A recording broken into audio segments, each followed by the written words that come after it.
What's up, guys? It's me Boxing, and today I'm going to be predicting the outcome of Jaron Ennis versus Sergey Lipinets, which is going to be a 12-rounder in the welterweight division.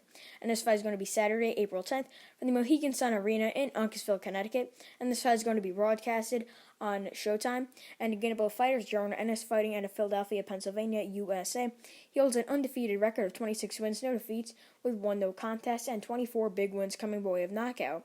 He's currently ranked number 16 by BoxRec, and his 1 no contest comes against Chris Van Heerden, where in the first round, a head clash led to a huge gash on Van Heerden's forehead, which ultimately ended the fight. And that fight was for the vacant IBO welterweight world title, and it was his last outing. And he has some good knockout wins over the undefeated Armando Alvarez, who was 18-0 at the time, in the third round. He also has a knockout win over Bakhtiar Ayubov, and a knockout win over Juan Carlos Abreu. I still count Jaron Ennis as sort of a prospect because he really hasn't had a breakthrough fight yet. He's really only fought C and D level competition, but he has shown extreme skill and power, and he's very, very big for his weight class. But this is definitely his breakthrough fight as he's fighting a top 15 contender, former world champion in Sergey Lipinets. And just again to his opponent's resume, as I said before, Sergey Lipinets, he holds a record of 16 wins, 1 defeat with 1 draw, and 12 wins coming by way of knockout. He is currently ranked number 15 by BoxRec, so the difference is only by 1 via BoxRec's ranking system.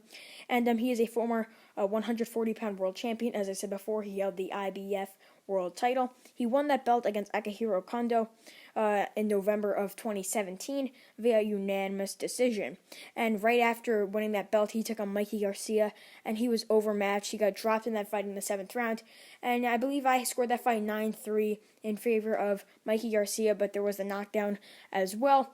And Mikey Garcia just dominated through and through, and it was a pretty clear win for him. But after that Mikey Garcia fight, losing his IBF crown, he took on Eric Bone, won a majority decision, although it should have been a wide unanimous decision. He also has a knockout win over Lamont Peterson, which is a very, very good win, and that was actually the fight that did retire Lamont Peterson, who had a tremendous career. But he also has a knockout win over Janier in Son, and that was on the Pacquiao vs. Thurman main card. He also has a majority draw to Castillo Clayton for the IBF interim welterweight world title. And that fight was very controversial. I believe I scored that fight in favor of Castillo Clayton, or I scored it a draw. I can't really remember right now, but I did make a video on that fight, so I'd appreciate it if you guys could go check that one out. But it was very disputed and very, very close. Could have went either way, because Lipinets in the first half of that fight against Clayton, he looked very good. He was pressure fighting very well. Castillo Clayton wasn't doing much, but after the 6th round, it just heated up in favor of Castillo Clayton. He just started to outbox and outclass Sergey Lipinets. But that fight ended in a draw, as I said before, and it was very disputed, as I was saying. But this fight, I mean, many people are thinking it's going to be dominant for Jaron Ennis. I don't think it's going to be as dominant as people are saying, because you got to remember, Ennis has only fought C and D level competition. He hasn't really fought anyone at the caliber that Lipinets has fought. Although Lipinets' resume isn't as stellar as, let's say, Danny Garcia's or Keith Thurman, someone like that, someone in the top 8, top 10. But yeah, it's still going to be a very, very tough fight for Jaron Ennis, because Lipinets is a come-forward fighter, and so is Ennis, and it's going to be fireworks here, and I'm very, very excited for it, because Ennis could get knocked out. He has not really been chin-tested throughout his career, and Sergey Lipinets is a former kickboxer, very powerful.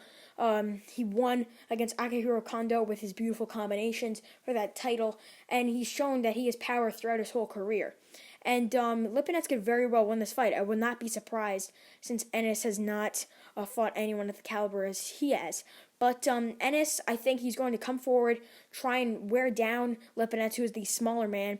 I believe Lipinets is one of the smallest welterweights that is in the top 15 out there right now, and Jaron Ennis is a massive welterweight, so he's going to definitely use his size to outwork and outclass Sergey Lipinets, and I think he's going to do that. I think he's going to win this fight. It might be very, very close. Some people are thinking Ennis is going to knock Lipinets out. I don't really see that happening. I think Ennis will go the distance for the first time in a while, because he hasn't really gone the distance since his first 10 fights or so.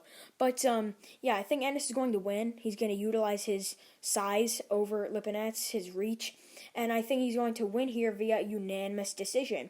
The scorecards might range from 116-112 all the way up to 1 17-1-11. I think it's going to be in favor of Ennis, but not going to be too wide where it's like a 119-109 or a 120-108 scorecard. Lipinets does good in the first half of the fight, just like against Castillo Clayton, and even against Mikey Garcia, he made it a little competitive for the first few rounds. But Jaron Ennis always starts out very fast, as you saw against Chris Van Heerden, and I think he's going to start out that fast against Sergey Lipinets and get the job done, winning via unanimous decision in his breakthrough fight against a former world champion in Sergey Lipinets. So overall, I think Jaron Ennis will get his 27th victory, and he will win via unanimous decision over Sergey Lipinets, who is a former world champion. And yeah, that's really it. I'm MB Boxing. Thanks for watching, and I'll see you guys later.